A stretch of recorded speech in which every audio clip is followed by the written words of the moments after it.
வணக்கம். நான் பார்த்தேன் சமைத்தேன் பொன்னி. இன்றைக்கி நம்ம வந்து தாய்க்கறி பண்ணுறது எப்படின்னு பார்க்கலாம். சாதாரணமாக இந்த தாய்க்கறிக்கு வந்து ஒரு பேஸ்ட் ஒன்று இருக்கும். அது கடையிலையும் கிடைக்கிறது. நம்ம வந்து நான் வந்து அதை வாங்க மாட்டேன். நானே ஆற்றுலையே பண்ணிவிடுவேன். அது எப்படி பண்ணுறேன் என்னன்னு உங்களுக்கு காமிக்கிறேன். இது அதே டேஸ்ட்டு தான் இருக்கும். ரொம்ப நல்லாயிருக்கும். ஆனால் கொஞ்சம் கொஞ்சம் நம்ம இந்தியன் ஸ்டைலில் இந்தியன் குக்கிங்க்கு ஏற்ற மாதிரி அந்த இன்க்ரீடியன்ஸை மாற்றின்னு இருக்கேன். அவ்வளவுதான். இது என்னெல்லாம் நான் வந்து முதல்ல அந்த சாஸ் பண்ணிடலாம். அதாவது அதுக்கு அரைக்கணும் இல்லையா, அது வந்து நம்ம எப்படி அரைச்சி எப்படி வந்து அது பண்ணுறது அப்படின்னு பார்த்துக்கலாம். அதுக்கு என்னெல்லாம் போடணுன்னா, நிறைய பச்சை கொத்தமல்லி இருக்கு இல்லையா, இதை க்ளீன் பண்ணிவிட்டு அந்த தண்டோடையே போட்டுக்கலாம். அதுக்கப்புறம் கொஞ்சமாக வெங்காயம் வந்து பெருசு பெருசாகவே நறுக்கிக்கலாம். ஏன்னா நம்ம இதை அரைக்க தான் போகிறோம். அதனால் அதுக்கப்புறம் இஞ்சி, அவங்க வந்து கலங்கல் அப்படின்னு சொல்லி அவள் ஊரில் கிடைக்கிற இஞ்சி போடுவா. அது நம்ம ஊரில் கிடைக்காததுனால நம்ம சாதாரண இஞ்சியே போட்டுக்கலாம். அப்புறம் ஒரு 4-5 அள்ளி வந்து கார்லிக், அதாவது பூண்டு. என்கிட்ட பூண்டு வந்து இல்லை, அதனால் நான் வந்து கார்லிக்கும் ஜிஞ்சரும் சேர்ந்து பேஸ்ட் இருக்குது, இதை கொஞ்சமாக போட்டுக்க போகிறேன். அப்புறம் கொஞ்சம் கேஷ்யூ நட்ஸ், முந்திரி பருப்பு, பச்சை மிளகாய், அப்புறம் கொஞ்சமாக ஜீரகம், அப்புறம் தனியா வந்து பவுடராகவே நான் ஆட் பண்ணிக்கிறேன். இல்லைன்னா அது வந்து சரியாரே இல்லைன்னா கருக்கருன்னு வாயில் கிடைக்கும். இது வந்து ஜீரகமே நம்ம போட்டுக்கலாம். இதெல்லாம் சேர்ந்து ஒரு பேஸ்ட் மாதிரி நம்ம முதல்ல அரைச்சிக்கலாம். இன்னொரு தடவை வேணால் சொல்கிறேன். இப்போ பேஸ்ட் அரைக்கிறதுக்கு என்னெல்லாம் வேணும்னாக்கா, கொத்தமல்லி, வெங்காயம், இஞ்சி, பூண்டு, கொஞ்சமாக முந்திரி பருப்பு, ஒரு 4-5 பச்சை மிளகாய் உங்கள் டேஸ்ட்டுக்கு ஏற்ற மாதிரி, கொஞ்சமாக ஜீரகம், தனியா. இது உங்கள்கிட்ட தூளாக இருந்தால் தூளாகவும் நீங்கள் போட்டு அரைச்சிக்கலாம். நான் தனியா வண்டி தூளாக போட்டுக்கிறேன், ஏன்னா அது வாயில் கிடைக்குங்கிறதுனால. இதெல்லாம் போட்டு நம்ம ஒரு பேஸ்ட் மாதிரி முதல்ல அரைச்சிக்கலாம். சரி, இதெல்லாம் ஒரு அரை அரைச்சதுக்கப்புறமா நம்ம கொஞ்சமாக எலுமிச்சம்பழத்தை விட்டுக்கலாம். அவள் வந்து லெமன் கிராஸ்னு ஒன்று போட்டுப்பா. எங்கிட்ட லெமன் கிராஸ் இல்லை, ஆனால் இப்போ வந்து நம்ம சூப்பர் மார்க்கெட்லேயே கிடைக்கிறது. உங்களுக்கு ஆத்தென்டிக்காக வேணுன்னா நீங்கள் வாங்கிக்கலாம். நான் கொஞ்சமாக லெமன் ஜூஸை வந்து 2-3 ட்ராப்ஸ் விட்டுப்பேன். அதுக்கப்புறம் பேசில் லீவ்ஸுங்கிறது வந்து அதுவும் இப்போ கடையிலே கிடைக்கிறது, நீங்கள் வாங்கிக்கலாம். நான் வந்து அதை வாங்கலை. துளசி இருக்கு இல்லையா, அதனோட டேஸ்ட்டு ஒரு ஓமத்தோட வாசனை தான் அதுக்கு கிடைக்கும். அதனால நான் அந்த துளசி லீவ்ஸையே இதுங்க கூட சேர்த்து அரைச்சிக்க போகிறேன்.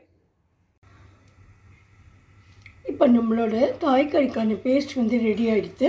அதுக்கப்புறம் நம்ம ஒரு கடாய் வச்சுட்டு அதில் கொஞ்சம் எண்ணெயும் வெண்ணெயுமா போட்டுக்கலாம். வெண்ணெய் வந்து நீங்கள் கடைசியில் போட்டால் போகிறோம், வெண்ணெய் வேண்டான்னா அவாய்ட் பண்ணிடலாம். இங்கே நான் வந்து கடாய் வச்சுருக்கேன். இங்கே நான் வந்து தேங்காய் எண்ணெய் தான் விட்டுக்க போகிறேன். ஏன்னா இதுக்கு நம்ம வந்து தேங்காய் பால் தானே யூஸ் பண்ண போகிறோம். அதனால் கடைசியாக நான் வந்து கொஞ்சமாக பட்டர் அதுக்கு யூஸ் பண்ணிப்பேன். இப்போது 2 டீஸ்பூன் நம்ம எண்ணெயை விட்டுட்டு, இங்கே கேப்சிகம் நறுக்கி வச்சுட்டுருக்கேன். ரெட் கேப்சிகம் 2 இருந்தது எங்கிட்ட சின்னதாக, அதுவும் க்ரீன் கேப்சிகமும் நான் நறுக்கி வச்சுட்டுருக்கேன். இதை போட்டு நல்லா வதக்கிக்கலாம். இப்போ நான் வந்து எண்ணெயை விட்டுட்டேன். இப்போ கேப்சிகம்லாம் அதில் போட்டுடுறேன்.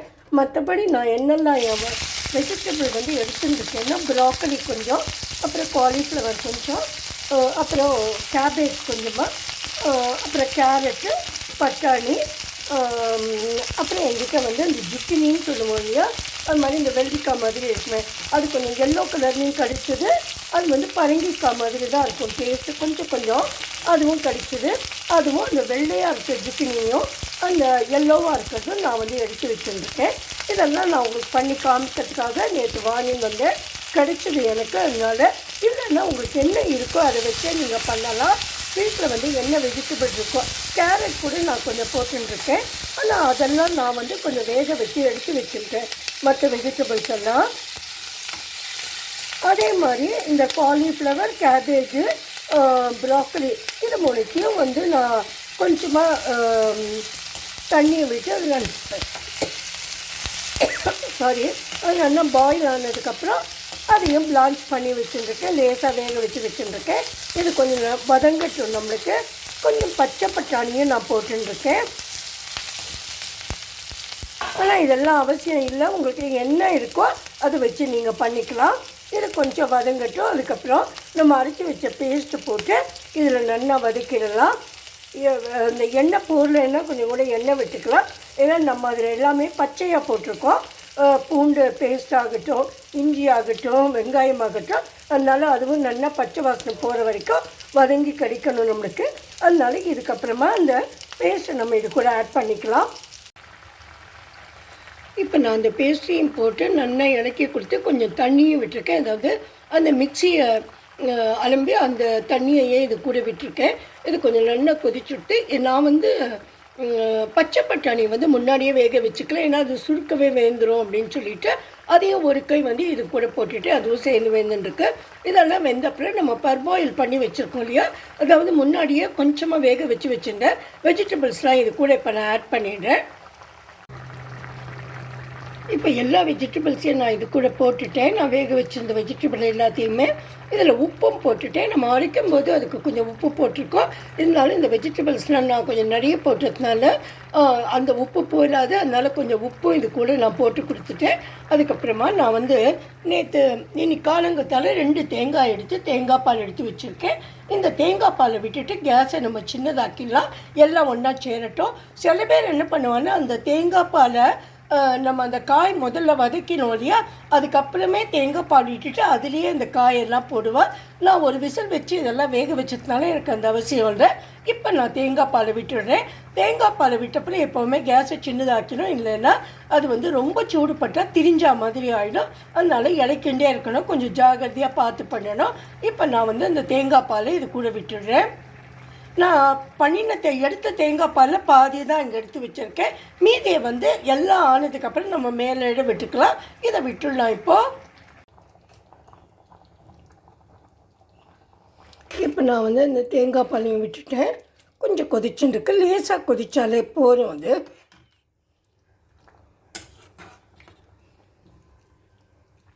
இது அதே நம்மளுக்கு அந்த அவளோட அந்த கலங்கள்லாம் போட்டால் கிடைக்கிற டேஸ்ட் இல்லைன்னா கூட இது ரொம்பவே நல்லாயிருக்கும். மோரார்லெஸ் அது மாதிரியே தான் இருக்கும். தாய் குசினில் கூட நம்மள மாதிரி நிறைய தேங்காய் பால் தேங்காய் அதெல்லாம் அவள் சேர்த்துப்பா. தாய் குசின் ரொம்ப டேஸ்டியான ஒரு குசின் தான். இப்போ நம்ம இது கொஞ்சம் தலைச்சப்பறம் இன்னும் ஒரு ஈடு இதே மாதிரி நான் எடுத்து வச்சுருக்கேன். அதையும் விட்டுட்டு இறக்கிட்டு கொஞ்சமாக வெந்நீயும் போட்டுடலாம். அப்புறம் கொஞ்சம் எலுமிச்சம்பழம் புளியணும். எலுமிச்சம்பழம் அந்த நம்மளுக்கு எலுமிச்சம்பழம் புளிய வேண்டாம்னா அந்த எலுமிச்சம்பழத்துக்கு மேலே இருக்கு இல்லையா அந்த தோல், அதை லேசாக சுரண்டி போட்டாலும் நல்ல வாசனை இருக்கும். அது மாதிரி நம்ம பண்ணிக்கலாம். இப்போ இது கொஞ்சம் ஒரு 2 மினிட்ஸ் கூட ஆகட்டும். இப்போ நம்மளோட தாய்க்கறி ஃபஸ்ட் கிளாஸாக ரெடி ஆகிட்டு நம்ம சாதம் வடித்து சாதத்தை கூட இது எப்படி பரிமாறுறதுன்னு பார்க்கலாம். இங்கே நான் சாதத்தை வெடித்து வச்சுருக்கேன். அதாவது நான் சோனா மசூரி ஒயிட் ரைஸ் தான் வெடிச்சிருக்கேன். இதை கொஞ்சம் நம்ம 1 கிளாஸ் அரிசி எடுத்தோம்னா 2 கிளாஸ் தண்ணியை விட்டுட்டு நான் ஒரு 2 விசில் வச்சுட்டு அதுக்கப்புறம் விசில் வராமல் ஒரு 5 மினிட்ஸ் வச்சு அணைச்சிட்டேன். நல்லாவே வந்திருக்கு. ரொம்ப வேகாமையும் இல்லை, ரொம்ப வெந்தும் இல்லை. இதை சாதாரணமாக சாதத்தை கூட தான் சர்வ் பண்ணுறது வழக்கம். நான் நீங்கள் ஊறுகாய் வச்சுக்கலாம். நான் இதுக்கு நிறைய அப்பளத்தை பொரித்து குழந்தைகளுக்கு இந்த சாதமும் இந்த தாய்க்கறியுமா கொடுத்தேன். ரொம்ப டேஸ்டியாகவும் இருக்கும், உடம்புக்கும் ரொம்ப நல்லது. நீங்களும் ஒரு தடவை ட்ரை பண்ணி பாருங்க. பிடிச்சிருந்தால் லைக் பண்ணி சப்ஸ்கிரைப் பண்ணுங்க. Thank you friends.